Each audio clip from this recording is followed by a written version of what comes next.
Yo, what's good? It's your boy Dot from Dot Me Now Coaching and Entertainment. For coaching, my links are down below. In today's video, we are going to be talking about timeline shifting and actually why it's not as crazy and as complex as people may think.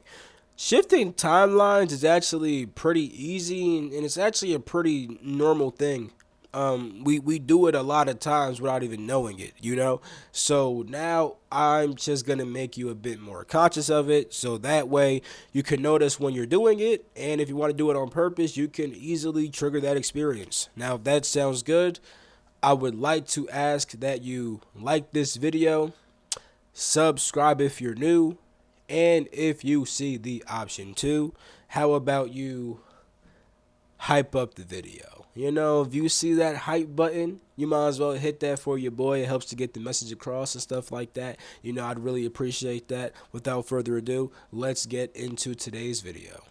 Alright, so the first thing we got to do is explain what time even is. So to keep it very simple, time is simply just the movement through space. It's the movement of events through space. It's the progression of events through space, right? So when things move through space, it generates time. That's all time is, the movement through space. And then you measure it through how fast it moved, how long it took to move from point A to point B, you know?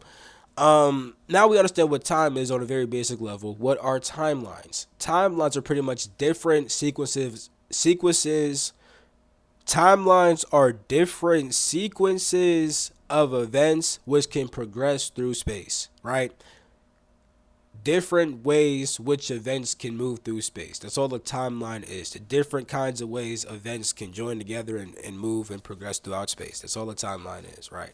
Now, understand that as humans, we already perceive multiple timelines. We already perceive multiple sequences of events which can possibly progress through space depending on our thoughts, emotions, and actions and what we do, right? So here's what I mean, right? Here's how you already perceive them. Through your consciousness, through your awareness of different possibilities, right? Through your thoughts about it, right? You can actually think about the different possibilities through your imagination. You can literally play out different events with inside your imagination. You see? So you already perceive different events, right? You already perceive different timelines, different events which may progress throughout space, right? Here's an example. You can become aware of the fact that, oh, I have many options. I can either go to ShopRite for some food or I could go to Walmart for some food, right?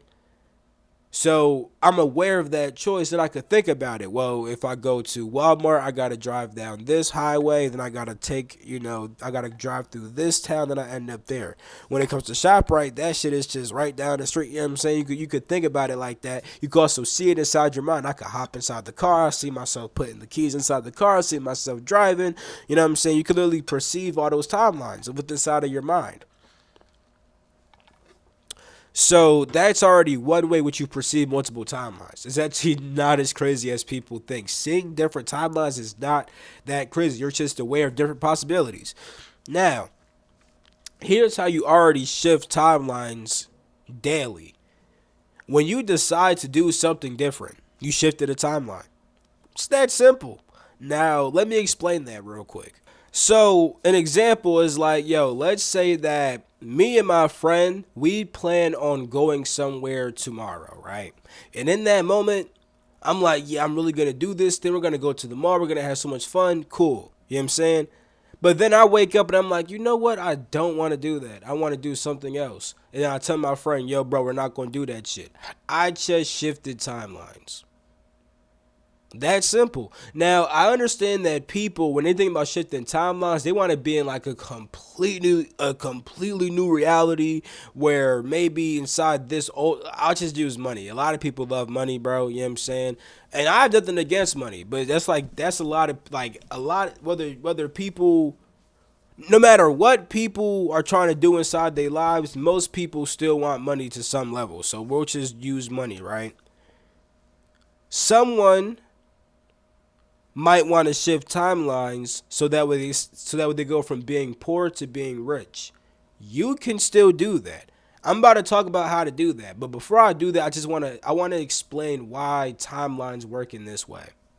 You see, the multiverse is made up of planes 3, 4, and 5. On my Patreon, I go very in depth into the omniverse, the different arc verses, the universe, multiverse, metaverse, megaverse, superverse, and even the hidden arc verse, which is the hyperverse.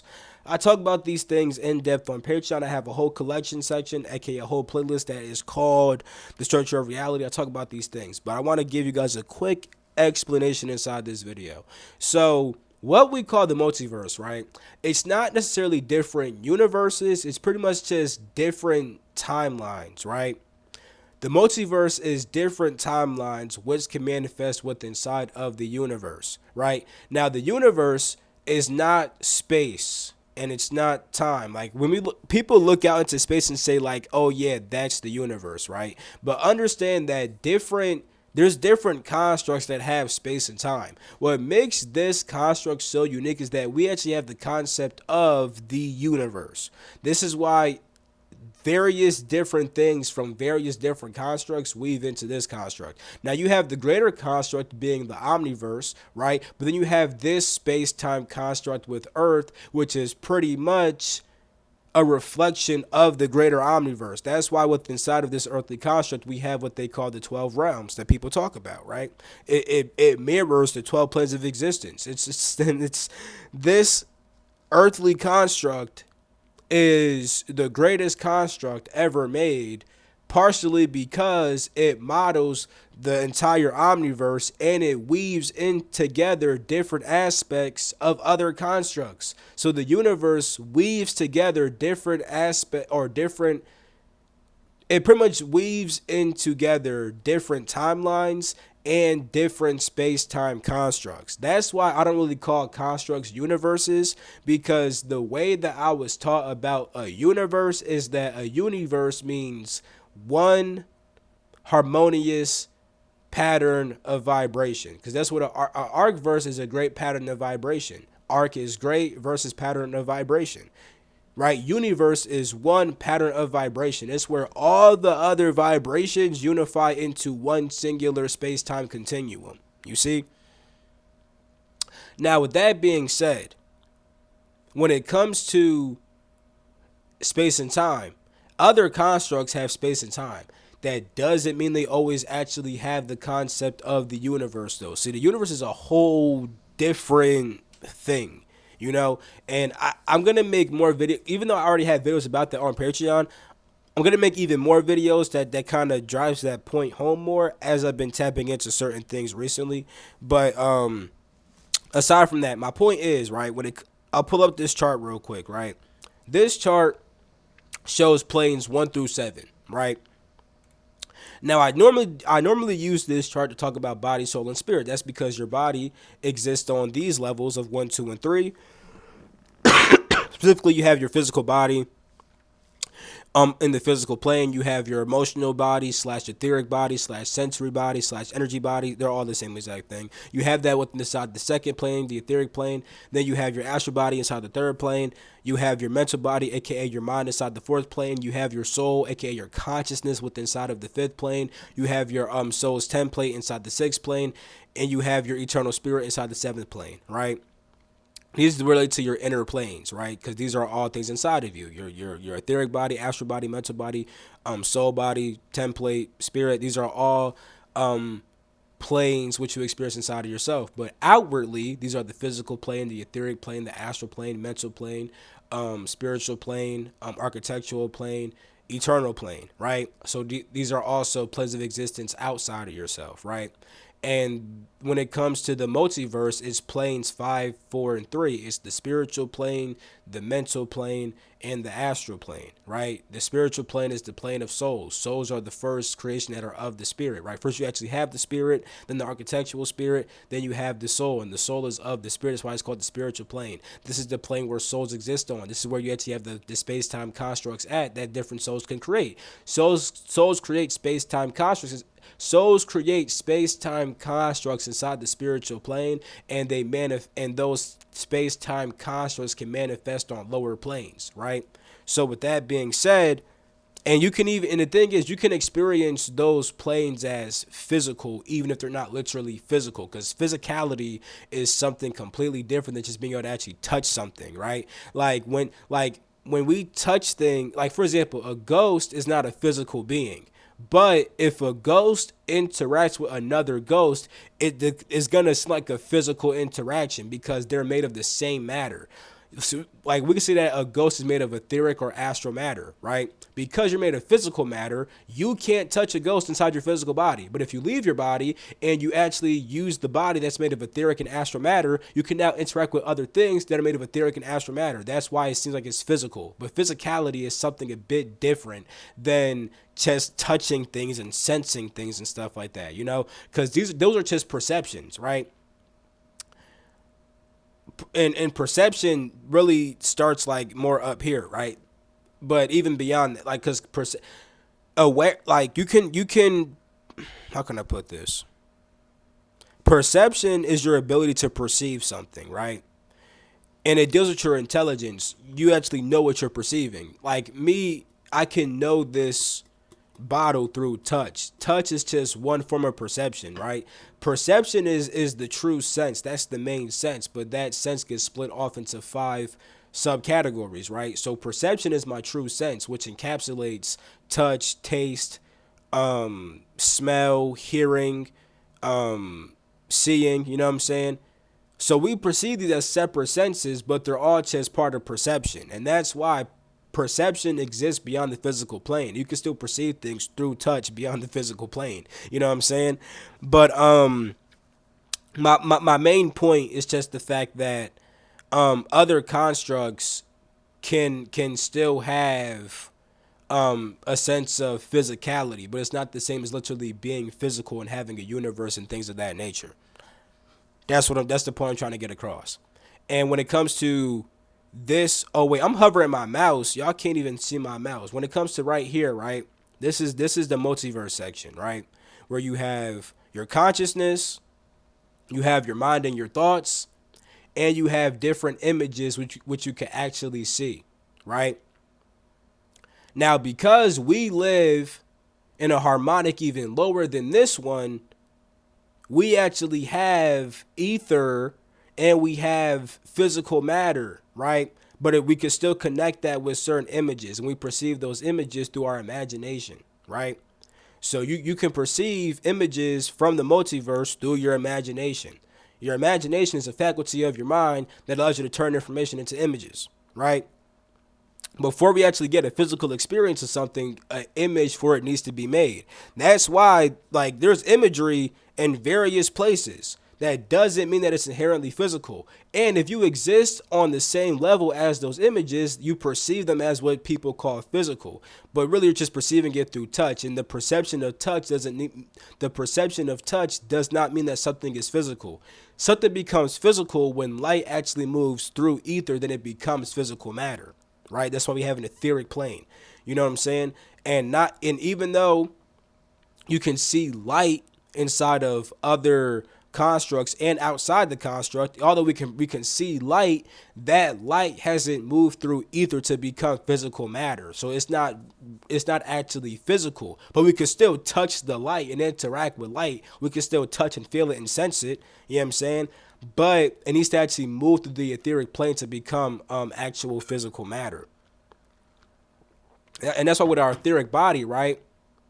See, emotions are just things that we sense, but they become physical because those energies move through our etheric body and then they produce chemicals inside our physical body. Those chemicals are actually physical chemicals, but the emotion itself exists inside it exists inside the etheric body, right? And I call it the sensory body because that is where these are where the senses for the physical body actually exist inside this body. You see? Now you can still sense things with a soul, because your soul is the root of perception, right? I'm sorry, this is a video about timeline shit. I'm getting into completely other things right now, bro. Let me try to loop this back in and not get too off topic. My point is, bro, Um, nigga, your soul can perceive things through touch. You know what I'm saying? Your soul has perception. You know what I'm saying? And when I say the etheric body is the sensory body, that just means that the senses of the physical body actually exist right here. You know what I'm saying? But you only have senses because you have a soul and the ability to perceive things. You could split those off into five senses. You know what I'm saying? That's why when you're actually like in more of like your soul form, when you touch something, you could also taste it through your hand. I've done this before. This actually happened to me even in the physical. One time I was touching something and I could feel the texture of, and I was on a shroom, so my senses were all fucking mixed together and shit like that. This is when I experienced touching something, but I felt it inside my mouth, and I was so confused because what I was touching was very like grainy and like sand, like it had the texture of sand. So it felt like there was sand inside of my mouth when there was nothing inside of my mouth. That was really fucking weird. But that's what I'm trying to say, that all the senses are actually one, but we split them off into five. So back to the multiverse, right? Different timelines are created up here, but they manifest right here. You know what I'm saying? So you have the different architects which actually make the timeline, right? But they actually manifest on this level. And this level is where your mind is at, right? So you have your mind on that fourth level. You know what I'm saying? And your mind, with inside your mind, you could think thoughts, right? That's also where timelines manifest at, because timelines are essentially made through thoughts. You know what I'm saying? The thought is made up here, but the thought manifests right here. You know what I'm saying? The timeline's made up here, but it manifests right here. So you actually think about that, and then you actually have an image for that up here in that three spot. Inside your mind, you have the thoughts about a certain event. Then you can actually imagine those thoughts, right? I can think about going to the store, then I can actually imagine what that looks like. So that's why you have the timeline manifesting right here. Then the actual image of what that looks like is down here. You have your thoughts about it, then you have your imagination about it. You know what I'm saying? Or the image inside your mind that shows what you've been thinking about. Now I'm gonna talk about how to shift timelines and shit like that in a little bit, and the dangers of it as well.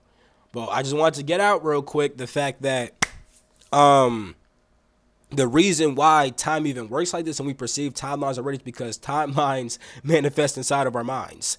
Because our minds are linked to the fourth plane of existence, and that is literally where timelines manifest at. You know, and timelines are heavily tied to thought. When you think about when you think about doing something, you literally generate that timeline event. And it's kind of a mix of generating and kind of just accessing it, because anything which you can create has already been created. The intelligence behind that is already there. So when we create something, right, we're not even fully making something. We're just bringing a certain intelligence from the non-physical into the physical. When we have a new idea, it's not even really a new idea. We're just accessing a certain intelligence and turning it into an idea that can become a physical expression. So, long story short, right? When we think about doing something, that is us accessing a certain timeline. We first become aware of it. We have the soul that becomes aware of that intelligence, right? Then it actually thinks about it. It actually taps into what that intelligence is and what it can manifest, right? You have the soul that becomes aware of a timeline. Then we actually think about that timeline. We think about, oh, what happens if I do this? Then we actually see it with inside of our imagination. Now, once you start getting down here, this is when that timeline begins manifesting, right? On that feeling level, you know? So here's how you start to actually shift timelines, right?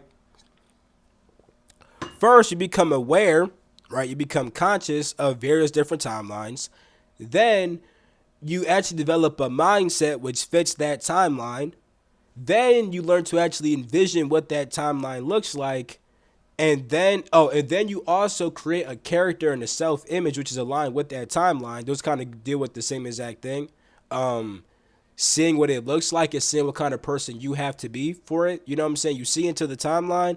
And then the fourth one is that you learn to actually feel and embody the energy of the timeline, and then you actually act from that energy. But you need to act from it, because even though right here, you can say that the image right here, you can say that the image of the timeline is moving through the etheric plane.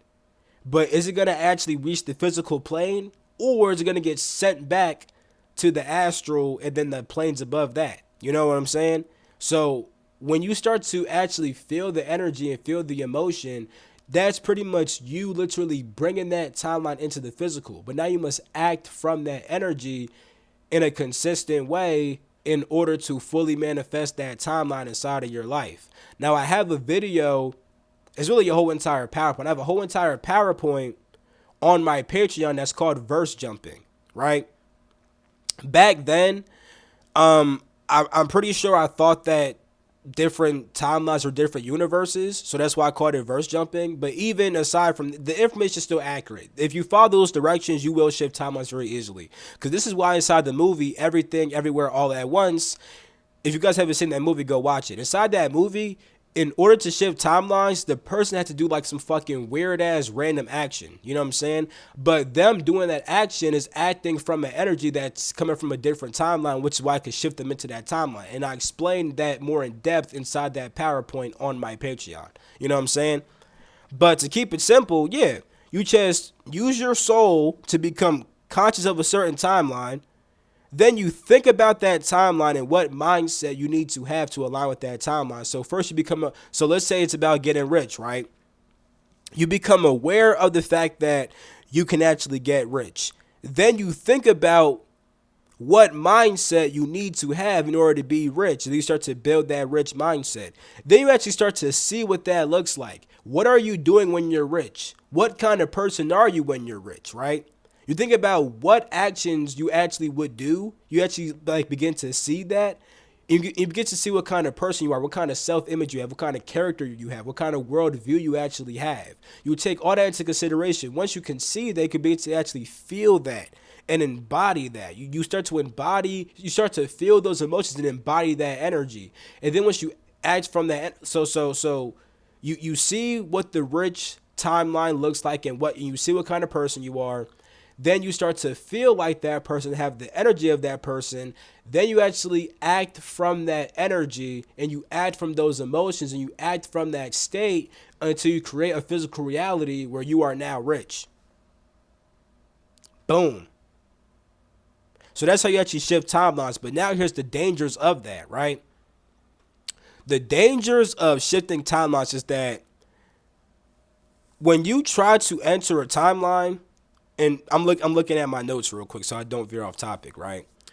When trying to enter a timeline which isn't in alignment with your spiritual journey, it can actually stagnate your spiritual progress, which is why you should always access your inner guidance before trying to shift your timelines.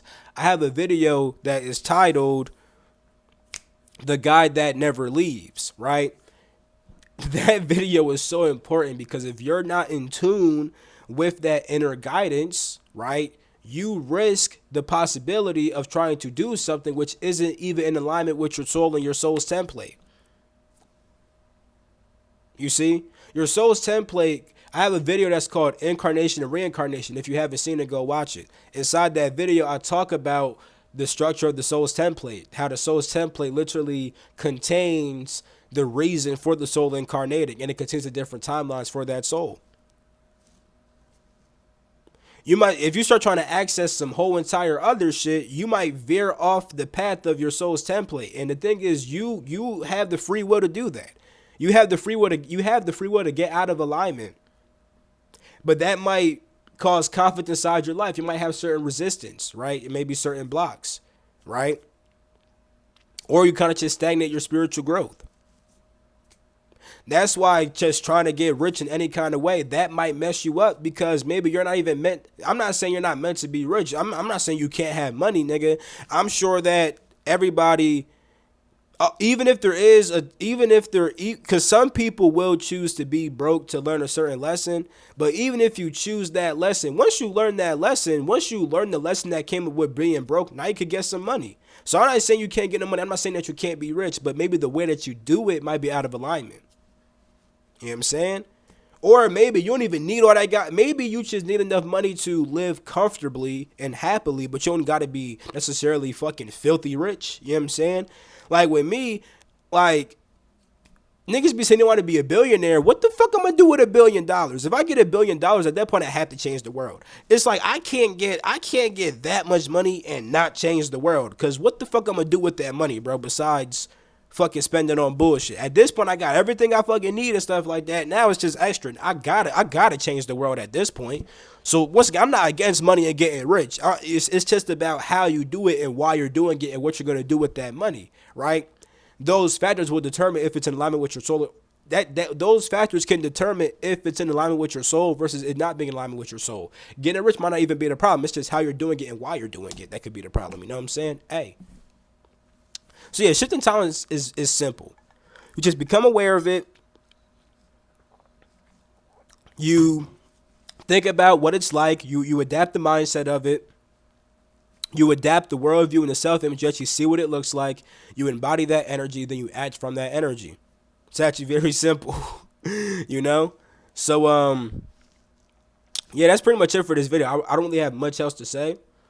I'm gonna end this video right here. Definitely check out that PowerPoint on Patreon. That's called Verse Jumping. You can literally find it because on Patreon I have a collection section. And one of them is called PowerPoints. If you just go there, or it's like PowerPoints, documents, charts. Inside there, if you access that, bro, you're gonna see the playlist for Verse Jumping, where I pretty much talk a bit more in depth about how to shift realities. You know, yeah, it's a pretty dope video. But I'm gonna end this video right here. I love you all. Catch my next video. Peace. The freak out. You smell me.